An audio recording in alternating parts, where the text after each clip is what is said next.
All right, let's head back to Cole, Oklahoma. Nick Camper joins us now live on the scene in the small town of Cole, about half an hour south of Oklahoma City. There were a number of people injured there last night and 2 deaths. Nick, what are you seeing out there, and what are folks telling you in Cole? So, Allie, earlier on McIntyre Lodge, Hopper 4, you guys were able to see the house behind me, this 2-story house that's been hit pretty bad from the tornado. We had a friend of the family that just came by and let us know the family is okay. They do have some kids. They said it was a very scary situation for them, but they made it out okay, and they're resting. They do not want to, be bothered at this point, rightfully so. And he is here, and friends are here helping clean up right now, but there is just, as far as the eye can see, there is damage and there is debris littered all over the yard. A lot of it has collected up here at the fence line, and you have everything from ladders to little pieces of play places for kids, and even you have a gas tank of some kind, and of course tons of wood from trees, and of course the house itself. As the sun has come up, you've just been able to see a lot more damage in this area. There's not a lot of residents around.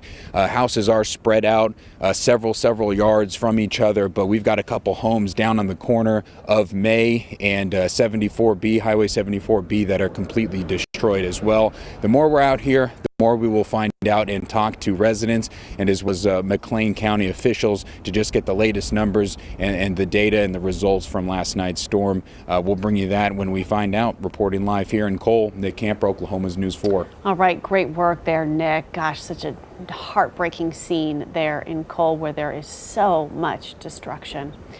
On the left side of your screen, you're seeing a picture from Mason Dunn and McIntyre Lodge Hopper 4. He was in Cole earlier this morning, but now he is in Shawnee, above the small municipal airport there in Shawnee, where they have significant damage. Mason, what are we looking at? I imagine this is an airport you are fairly familiar with. Yeah, this is the home where Chopper 4 was born, basically here at the Shawnee Airport. This is Air Flight Incorporated. Thinking about them right now, the building is destroyed. He has 2 hangars out here, both of them a lot of damage. I'm flying over the church here. The steeple at the top has been damaged. There's just damage everywhere. We just got here. We're on the southwest side of the damage path here. We have a lot to look at. So the goalposts, as you can see on the football field, both of them have been turned sideways. That takes a lot of force. I can see the apartment building down here as damaged. The house across from it is damaged. Aaron Sanders was showing that last night. I can see where he was showing the house, and the roof of it is laying over on the cars over at the apartment complex right there. You can see the house down at the bottom, and this is where the roof ended up. So this is OBU, of course the airport, and then OBU is just to the east of it is what you're looking at right there. A lot of damage so far.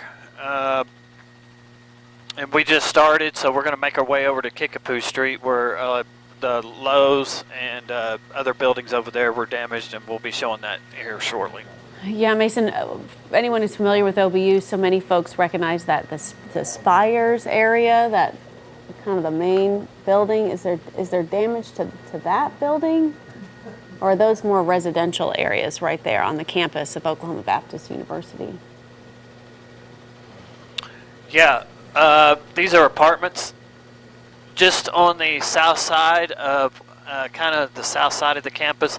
Luckily, the hospital, I'm looking at the hospital right now out my window. It doesn't look like they sustained a lot of damage. They did have some damage to one of their buildings in the back, but I can see an ambulance at the hospital right now. So hopefully they're still working.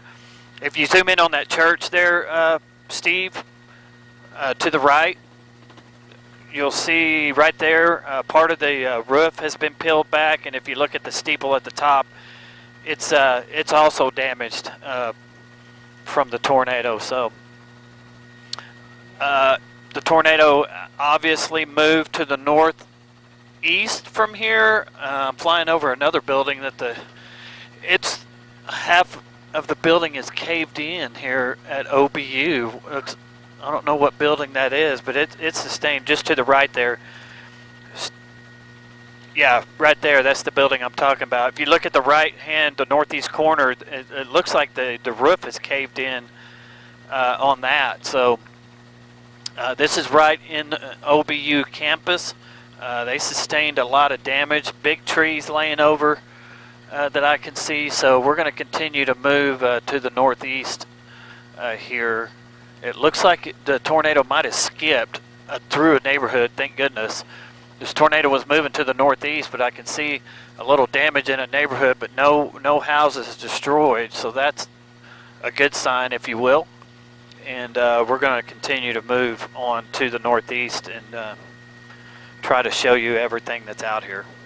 Sounds good. Really appreciate that, Mason. Gosh, on that church, the damage at the base of the steeple almost looks like it might be structurally unsound at this point. Out your window to the left, 10 o'clock. Has the rain moved through there, Mason? If you've got roofs ripped off buildings, they saw some heavy rain in Cole that was moving east. I don't think it's made it to Shawnee just yet, and maybe it won't be so heavy by the time it gets there, but that's really difficult too when you've had your roof ripped off and then you get dumped on with more rain. Yeah, the rain has moved through. We were waiting for the front and the rain to move through. It has moved through. I can actually see blue sky here in Shawnee, so it has already moved through. But here's another neighborhood just to the northeast of the airport and OBU that sustained quite a bit of damage. That is here just right terrible now, right there.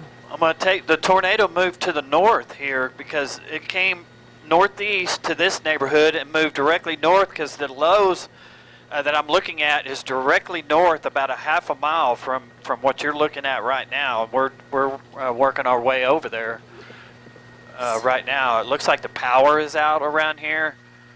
No street lights are working. See some people moving around, not a lot, but some people are moving around. So just widespread damage. It's pretty incredible. Yeah, it seems like when it pans out on a map, once the meteorologists take a look at where that damage path is, from Cole it went east, northeast to the Etowah area, the Shawnee, and then maybe made a turn and just went north from there, and not as much damage northeast. So many folks live in Shawnee. We're seeing apartment buildings and homes, swaths of neighborhoods with homes that are just entirely destroyed.